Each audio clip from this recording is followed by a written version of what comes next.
6 నెలలుగా ఆసుపత్రిలో వైద్యం చేసుకుంటున్న ఒక వృద్ధురాలి ఫోటో మార్చి గుర్తు తెలియని దుండగులు బ్యాంకులో పెన్షన్ డబ్బులు తీసుకెళ్లిన ఘటన మాసపేట మండలంలో చోటు చేసుకుంది. బాధితురాలు తెలిపిన వివరాల ప్రకారం గ్రామానికి చెందిన శేషు పెంటమ్మ గత కొన్ని రోజులుగా గాంధీ ఆసుపత్రిలో వైద్యం చేయించుకుంటుంది. ఈ క్రమంలో కొందరు వ్యక్తులు ఆమె పెన్షన్ బుక్ పై ఫోటో మార్చి ప్రతి నెల పెన్షన్ తీసుకెళ్లినట్టు ఆరోపిస్తోంది. ఈ నెల పెన్షన్ కోసం రావడంతో అవినీతి అంశం బయటపడింది. దీంతో బ్యాంక్ అధికారులు చుట్టూ తిరిగినా పట్టించుకోవడం లేదని ఆవేదన వ్యక్తం చేసింది. బుధవారం బ్యాంక్ ముందు బైఠాయించి నిరసన వ్యక్తం చేసింది. తనకు న్యాయం చేయాలంటూ ఆవేదన వ్యక్తం చేసింది. ఈ విషయమై బ్యాంక్ మేనేజర్ ని సంప్రదించడంతో ఫిర్యాదు చేస్తే విచారణ చేపట్టి నిందితులను పట్టుకుంటామని తెలిపారు. అయితే బ్యాంక్ అధికారుల నిర్లక్ష్యం వల్లనే తనకు అన్యాయం జరిగిందని శేషు పెంటమ్మ ఆరోపిస్తున్నారు.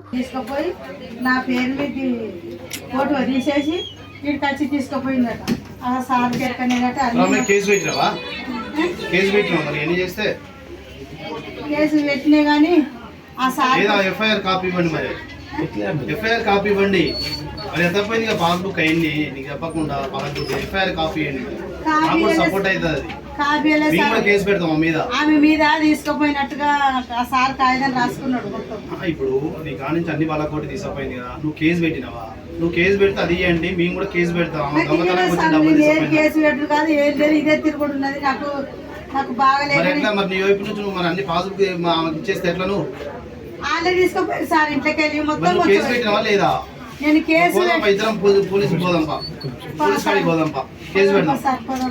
నీ పాస్బుక్ మరి ఎవరు డీటెయిల్స్ నీకు? ఆమె సార్కు తెలుసాట. ఆమెకు అలాగా నా ఆధార్ కార్డు నా బుక్ మొత్తం ఆమె దగ్గర ఉంది. అగో సార్ చూసి నాకు రాసుకుంటా అన్ని రూపాయి రాలేదు సార్. నీకు వస్తాయి, నీకు ఇబ్బంది ఏం లేదు, నీకు వస్తాయి. కానీ ఆమె డీటెయిల్స్ ఇస్తే ఆమె మీద కూడా కేసు పెడతాం మేము. బుక్ ఏదమ్మా పాత బుక్ ఉంటాయి కదా, పాత బుక్ తీసుకొస్తే చూస్తాం కదా.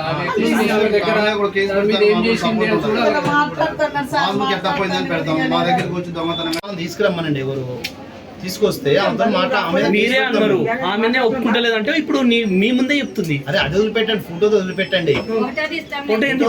ఫోటో అట్లా తీస్తారు. సిబిఎస్ లో ఫోటో తీసుకోవచ్చు కదా. మా కంప్యూటర్ ఫోటో మీకు ఎట్లా ఇస్తాం? మాట్లాడే మీ హెడ్ ఆఫీస్ నుంచి మీకు ఉందా? ఏంటిది ప్రోటోకాల్ ఉందా? చూపించదా? కస్టమర్ లేని కస్టమర్ ఎందుకు చూపించారు? అడ్రస్ చూపిస్తాం, అది చూపియం. ఇప్పుడు అరే మీరు వినండి, ఖాతా డబ్బులు కావాలంటే మేము ఇస్తాం. డబ్బులు మా సైడ్ మిస్టేక్ ఎట్లుంటుంది మీ దగ్గర?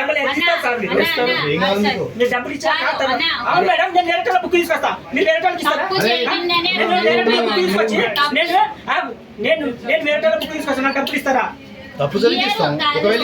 ఒకవేళ మిస్టేక్ అయితే ఇస్తాం. అమ్మా నీ డబ్బులు ఇస్తామమ్మా. మీ డబ్బులు మీ ఇప్పుడు నువ్వు లేవు సార్. రిటర్న్ కంప్లైంట్ ఎటువంటి గురించి రాలేదు. వస్తే దాని మీద మేము ఎంక్వైరీ చేసి ఏ సిబ్బంది తప్పు ఉందో ఆ సిబ్బంది మీద మేము చర్య తీసుకుంటాం. ఎటువంటి అన్యాయం జరగదు. తప్పు చేశారో ఏమో బదులు వేరే వాళ్ళు ఎవరైతే వచ్చారో ఆమె మీద మేము క్రిమినల్ కేసు పెడతాం. మీరే లేదు, ఇంతకు వాయిస్ ఉంది మా దగ్గర.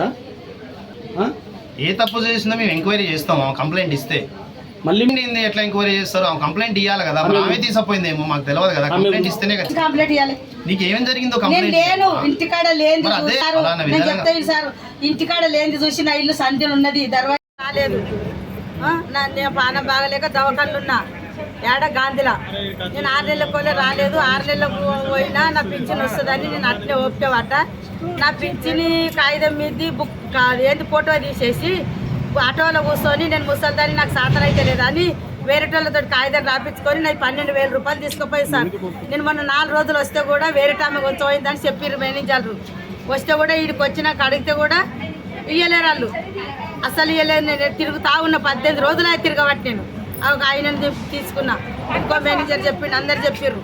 ఎవరు ఇవ్వలేదు. ఇంతవరకు కూడా ఇస్తలేరు 1 రూపాయి.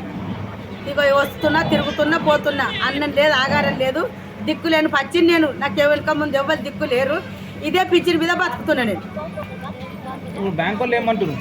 కేసు పెట్టమంటారు. ఎవరి మీద కేసు పెడతాను? కొంచెం పోయింది. వీళ్ళు ఇచ్చిన తప్పు, బ్యాంక్ వాళ్ళు ఇచ్చిన తప్పు. ఇంకో ఆమె పేరు మీద నువ్వెట్లా ఉంచబోతున్నావు అని వీళ్ళు అడిగేది కాదా? అడిగేదే లేదా? వీళ్ళు అడగలేరు. అవి రాసిచ్చిన కొద్దీ తీసుకుపోయి ఇచ్చిర్రు.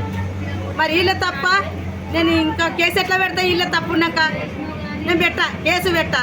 వీళ్ళు నాకు 12,000 రూపాయలు వీళ్ళు ఇవ్వాలి. అంతే. నేను కేసు అస్సలు పెట్టను. ఇది దొంగతనాన జరిగిన కేసు. ఇది బ్యాంకుల దొంగతనాన్ని ఇచ్చిర్రు పైసలు 12,000 రూపాయలు ఇచ్చిర్రు దొంగతనాన.